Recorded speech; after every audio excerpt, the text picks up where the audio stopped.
what's up everybody? How are you doing out there on your side of the screen? I hope all is well.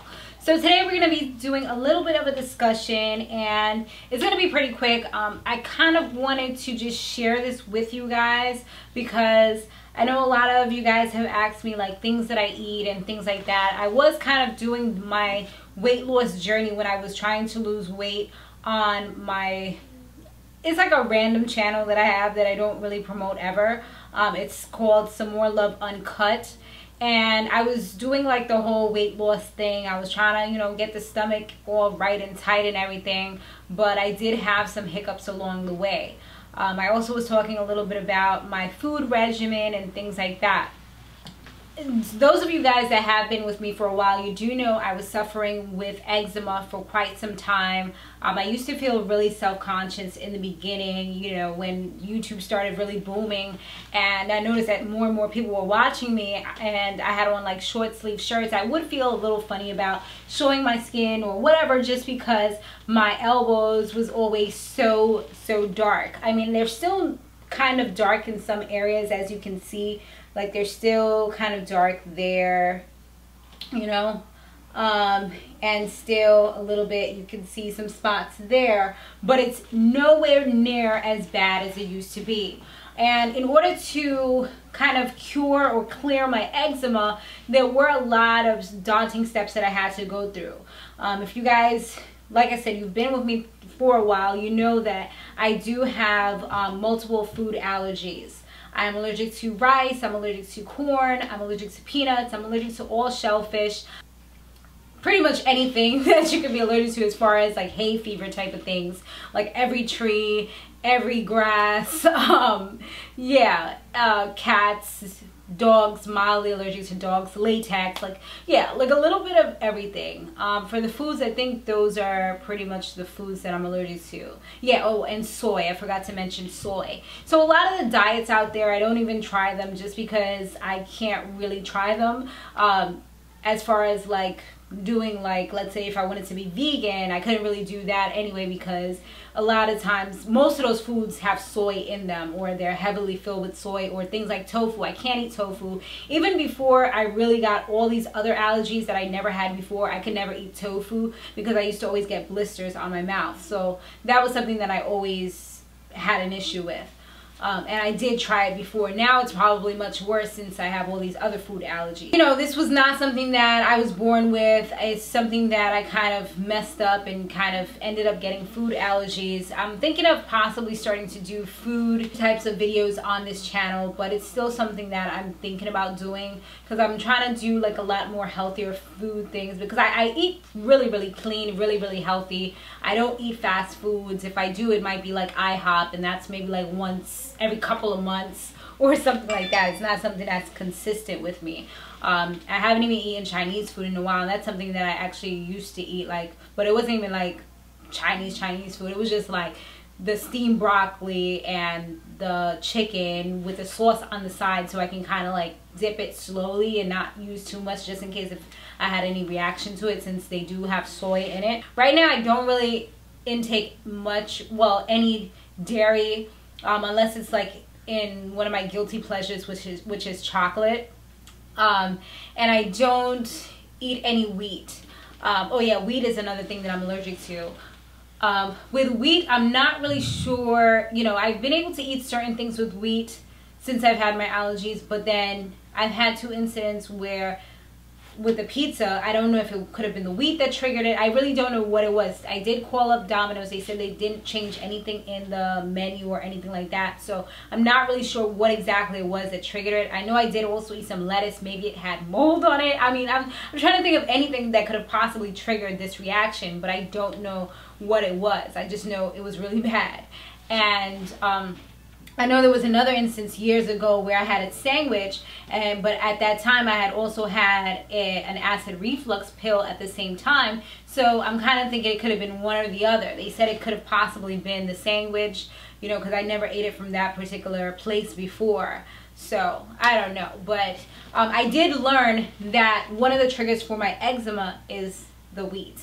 Every time that I used to eat fudge brownies, I used to start itching, pain, burning, it was just really, really bad. It would get so inflamed. It would look like my skin was like bubbly. It was just really, really gross. I'm sorry if you guys are eating or whatever. And then whenever I ate tortillas, like, you know, the little wraps, and I actually was eating those quite often because I was trying to cut down on like Heroes and all those other types of breads and just kind of keeping it to that. And I'm actually thinking about kind of putting that back into my diet, but maybe like once a week or something like that, just because I don't necessarily miss it because it's been about a year since I've eaten any type of wheat product, but I do want my anemia to get better. And you guys know I have fibroids, and with the menstrual cycle being so bad, it is causing more anemia, and me not really consuming any of these things that have you know, iron in them, such as pastas and bread and all these things. It's not really helping as much, and I don't want to be stuck on iron pills forever. So I'm really thinking about incorporating it at least like once a week or something like that. I do eat other things like meat. That definitely helps, but I don't really eat meat that often because that can also flare up your fibroids and just kind of make your cramps and stuff worse. It's just so many things, and I've restricted so many things from my diet, and it can be a little depressing sometimes. I mean, I've kind of gotten over that point, and I don't really try to go out and eat, or if I mean, but I like to get invited to go out. You know what I'm saying? Is like, some people think like exclusion is the key, but it's not always. Like, you know, it just kind of makes the person feel like you don't even care about them sometimes, when you're like, man, she can't eat anyway, so let me not even invite her. You know, sometimes it's good if I can just say no, or if I can just, you know, if I'm busy or something, I can just say that. I mean, nowadays I do have to really be careful with shrimp. I was at the laundromat and I kind of smelled some shrimp one day, and it was just so, it was a really scary experience because I felt like my throat was getting tight at the laundromat. I mean, I always walk with my EpiPen anyway, but it was just because somebody was eating Chinese food and the smell kind of caught me. I'm also the same with peanuts. When I smell the peanuts, or if somebody was to like kiss me or something with peanuts, it could actually be fatal. So I have to definitely be careful with that as well. So, but like I said, I always walk around with my EpiPen just because I know, you know, how bad these things can be. So yeah, just as far as with the eczema, I just had to kind of eliminate things little by little and see which ones were actually triggering it. And you know, food allergies can also do other things like rice. I learned that causes pain all over my body if I consume it. So I just have stayed clear from it. Like, I haven't eaten rice in about 6 years, which is crazy. I really, like, just thinking about it. But I've recently got some recipes where I can make some faux rice using cauliflower. So I'm going to definitely try to do that. I've also seen some other recipes with other stuff that you can do faux rice with. So I'm going to try to do those things and just kind of see if I'll be able to like it and how they make me feel, you know what I mean? But yeah, I definitely had to do an elimination diet, and that, you know, that's one of the hardest things ever, because maybe for one day or whatever, you can just like drink water and just kind of take things out. You could even do like a diary and just kind of write down, like, if let's say maybe you get acne when you eat certain things, or you've been getting like flare-ups of acne, you don't know what it is, or you've been getting eczema, you don't know what it is. Just take out certain things that you know you eat every day, or you drink every day, and just kind of see like how you feel the next day. I recently had to do that with something else. I think it's interacting with my medicine. So I had to kind of like take that out, and I think that when I eat that particular food, it's giving me headaches. So I'm just kind of, it's food, you don't even realize it, but it plays such a big part in your health and how you feel in different types of things. I mean, I've read somewhere before that somebody was able to, like, not necessarily cure, but like make their child's autism better based upon the foods. And I think that Sunkissed Alva was saying something about that, like how she was trying to eliminate certain things from her son's diet in order to try to make him better. And I don't remember if she said it was working. It was just like a vlog that I just so happened to go on, because I'm not really like that much of a vlog person, but just that day I think I was like, it just like, you know, it just kind of landed on my screen, and I was like, wow, like, you know, it's amazing that that can do that for autism as well. Like, you never know what things can, you know, what food is really doing to you, because there's so many chemicals in foods, there's hormones, and the hormones with the meats, they actually can mess with my fibroids. So it's everything, you guys, you don't even understand. So definitely, you know, just kind of be cognizant of that, and you know, just the things that you put into your body.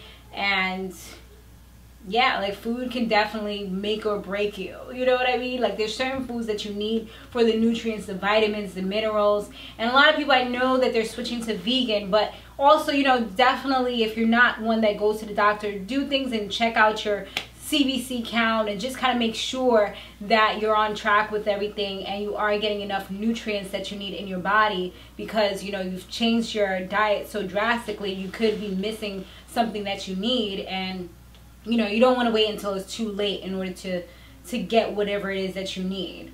You know what I mean? So yeah, it's just something to think about. And by eliminating wheat, I was actually able to just kind of get my skin back to normal.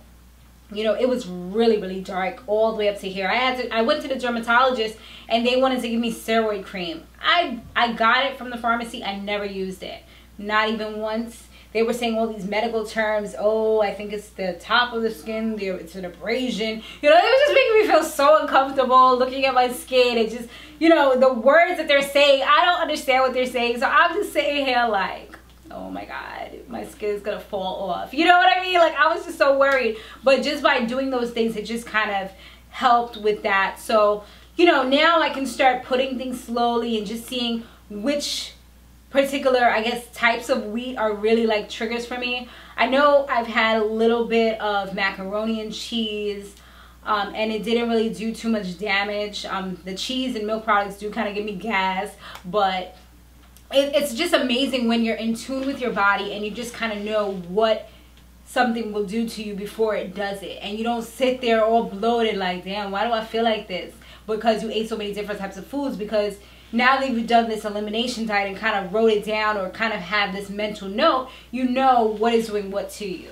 Alright guys, so yeah, I don't want to make this video too long, you know, that you guys get bored and be like, oh my gosh, she was talking so much. But I really hope that this has helped somebody out there. If it has, definitely let me know. If you know anything that I haven't mentioned in this video, or you have any tips, definitely put them down below. I always read your comments, and a lot of them have helped me out in a lot of different ways, you know, more than you guys even understand or know. So I definitely want to see your comments, and I appreciate them. I welcome them.